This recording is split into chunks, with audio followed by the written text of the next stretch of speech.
오늘 주신 말씀은 데살로니가 후서 2장 9절로 12절 말씀입니다. 데살로니가 후서 2장 9절로 12절 말씀 받들어 읽겠습니다. 악한 자의 나타남은 사탄의 활동을 따라 모든 능력과 표적과 거짓 기적과 불의의 모든 속임으로 멸망하는 자들에게 있으리니 이는 그들이 진리의 사랑을 받지 아니하여 구원함을 받지 못함이라. 이러므로 하나님이 미혹의 역사를 그들에게 보내사 거짓 것을 믿게 하심은 진리를 믿지 않고 불의를 좋아하는 모든 자들로 하여금 심판을 받게 하려 하심이라. 아멘. 악한 자, 여기서 말하는 악한 자는 적그리스도를 포함해 배교하고 또 하나님을 대적하는 모든 세력들, 그 악의 세력들 전체를 가리키는 거예요. 물론 한 사람만 뽑으라면 적그리스도입니다만 하나님을 대적하는 모든 세력들, 어쩌면 그 마지막 때에 나타난 그 큰 진짜 적그리스도 말고 작은 적그리스도들, 그들까지 포함한 얘기일 수도 있을 것 같아요. 어쨌든 하나님을 대적하는 그 세력들, 그 악한 자들, 불법을 행하는 자들, 그들이 능력과 표적과 거짓 기적을 행한대요. 능력, 어떤 힘이 나타나는 거죠. 그것까지는 괜찮은데 표적과 거짓 기적, 기적과 표적의 차이는 무엇일까요? 기적하고 표적은요, 사실 거의 같은 말이에요. 그런데 약간의 차이가 있어요. 주로 표적이라고 할 때는 사람들에게 나타나는 걸 표적이라고 그래요. 사람들에게 일어나는 역사, 누구의 병을 고쳤다든지, 누가 어떤 예를 들어 오병이어의 기적 같은 것도 어떻게 보면 표적이 될 수 있을 거고요. 어떤 사람들에게 어떤 영향을 끼치는 기적을 표적이라고 그러고요. 기적할 때는 자연현상, 그러니까 홍해가 갈라진 것 같은 그런 것을 기적이라고 표현합니다. 어쨌든 여기서 말하는 건 뭐예요? 악한 자들, 적그리스도들도 기적을 행한다는 거예요. 놀라운 일들을 행한다는 거예요. 근데 그것은 다 거짓된 거예요. 그래서 거짓 기적, 오늘 우리 본문에는 거짓 기적이라고 이렇게 기적에다가 꾸미는 걸로 표현이 되어 있는데요. 사실은 원문을 보면요. 능력, 표적, 기적 그 세 가지를 이 거짓이 다 꾸미고 있는 그런 표현이에요. 그러니까 거짓 능력, 거짓 표적, 거짓 기적 그런 의미지요. 그런 것들이 그 악한 자들에게서 나타난다는 거예요. 10절입니다. 불의의 모든 속임으로 멸망하는 자들에게 있으리니 이는 그들이 진리의 사랑을 받지 아니하여 구원함을 받지 못함이라. 말이 조금 와닿지가 않아요. 이건요, 번역이 잘못됐거나 그런 게 아니고요. 옛날 말씨, 요즘 잘 안 쓰는 표현들로 되어 있어서 어려워요. 그래서 쉬운 성경은 정말 쉬워요. 대신에 의역된 부분들이 많다는 게 좀 단점이긴 하지만요. 오늘 좀 쉬운 성경으로 이 뜻들을 좀 분명하게 드러내는 게 좋을 것 같아요. 10절을 쉬운 성경으로는 이렇게 되어 있습니다. 진리를 사랑하고 따르기를 거부한 사람들을 자기 편으로 끌어들이기 위해 온갖 꾀를 다 사용할 것입니다. 만약 이들이 진리를 따랐다면 구원받을 수도 있었을 것입니다. 그러니까 진리를 사랑하고 따르기를 거부한 사람들, 하나님의 말씀을 거부한 사람들, 예수 앞에 나가기 거부한 사람들, 그런 모든 사람들 자기 편으로 끌어들이기 위해 노력한다는 거지요. 만약 이들이 진리 편에 섰다면, 예수 그리스도를 믿었다면 구원받을 수도 있었을 것인데 이런 얘기지요. 그러니까 이 적그리스도에 의해서 하나님을 대적하는 세력에 의해서 미혹받고 잘못된 길로 가는 자들은 예수 그리스도를 믿지 않는 자들인 거예요. 진리를 받아들이지 않은 자들인 거예요. 11절입니다. 이러므로 하나님이 미혹의 역사를 그들에게 보내사 거짓 것을 믿게 하심은, 쉬운 성경은 이렇게 돼 있어요.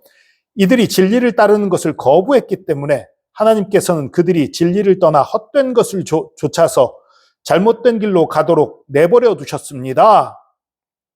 그러니까 예수 그리스도를 거부했기 때문에 잘못된 것들을 믿는 것을 그냥 내버려 두셨다는 거예요. 예수 그리스도를 바로 믿는다면 당연히 내버려 두실 수 없는 거예요. 속지 않도록, 잘못된 길로 가지 않도록 하나님께서 붙잡아 주시는 거예요. 돌이키게 하시는 거예요. 그렇기 때문에 우리가 마지막 때에 잘못된 지식, 잘못된 것들로 인해서 우리가 헛된 것에 속아서 또 정말로 그리스도가 오는데도 알지 못해서 그래서 구원받지 못할까 두려워하는 건 어리석은 것입니다. 예수 그리스도를 분명히 나의 주 나의 하나님을 믿고 있다면 더 이상 두려워할 필요 없어요. 예수 그리스도를 바로 믿고 순종하고 충실한 신앙생활을 하면 그것으로 족한 것입니다. 12절입니다. 진리를 믿지 않고 불의를 좋아하는 모든 자들로 하여금 심판을 받게 하려 하심이라. 이것도 쉬운 성경은 이렇게 되어 있습니다. 그렇기 때문에 진리를 믿지 않고 죄 짓는 것을 즐기는 사람들은 심판을 받게 될 것입니다. 여러분, 이건요, 마지막 때 거짓 선지자들이 일어나는 것, 그것을 예수를 바로 믿는 사람들은 두려워할 필요가 없다, 걱정할 필요 없다, 염려할 필요 없다라고 계속 얘기하는 거예요.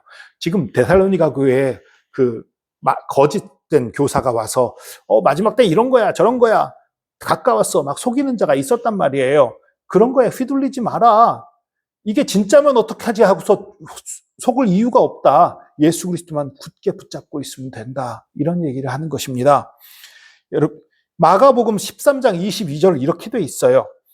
거짓 그리스도들과 거짓 선지자들이 일어나서 이적과 기사를 행하여 할 수만 있으면 택하신 백성을 미혹하게 하려 하리라. 예, 이런 일이 일어나는 거예요. 마지막 때에 오늘 본문처럼 거짓 선지자들이 일어나서 믿는 자들을 미혹하려고 합니다.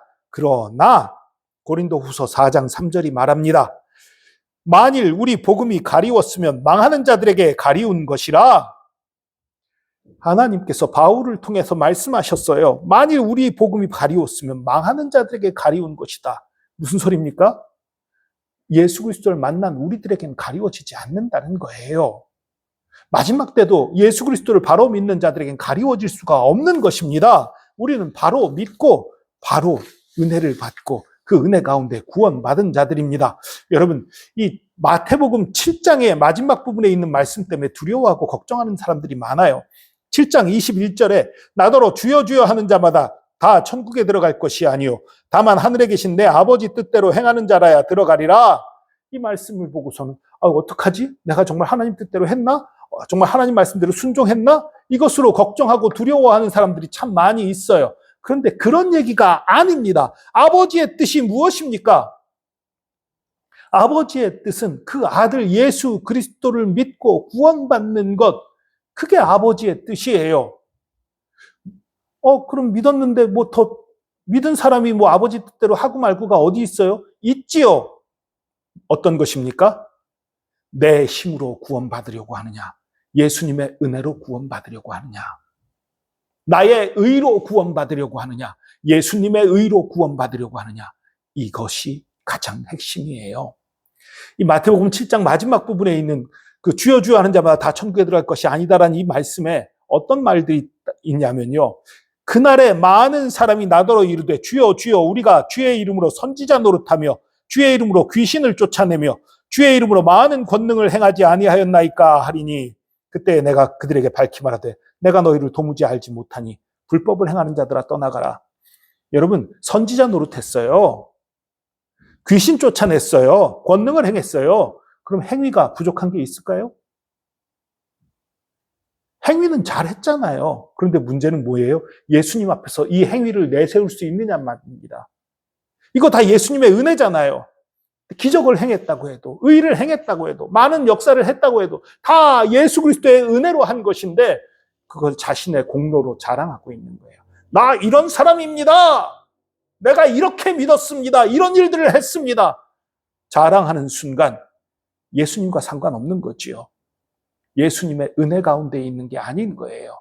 그러니까 불법을 행하는 자인 것입니다. 그렇다면 우리가 행동을 똑바로 못했어도 아무렇게나 살았어도 예수님의 은혜로 구원받는 걸 얘기하는 거니까 바로 믿기만 했으면 구원받네요. 예, 맞지만 약간 부족해요. 그러니까 구원받기에 부족하다는 얘기가 아니라 설명이 좀 부족하다는 거예요. 정말 예수 그리스도의 은혜를 의지하는 사람이라면 예수님께 순종하는 것이 정상이지요. 그렇다 보면 우리의 삶도 깨끗하고 거룩해지지요. 다만 예수님께 순종하려고 하지만 나의 연약함으로 해서 실수하고 넘어지는 것, 그건 괜찮아요. 그러나 그게 아니라 아예 예수님께 순종할 마음이 없다. 그 예수님 믿는 거 아니지요. 이 점이 아주 중요한 차이인 것입니다. 어찌됐든 간에 여러분 분명히 기억할 것은 우리가 예수 그리스도 안에 거한다면 예수 그리스도를 믿는 믿음 안에 굳건히 서 있다면, 여러분 마태복음 7장에서는 우리의 믿음이 반석 위에 서 있어야 된다고 해요.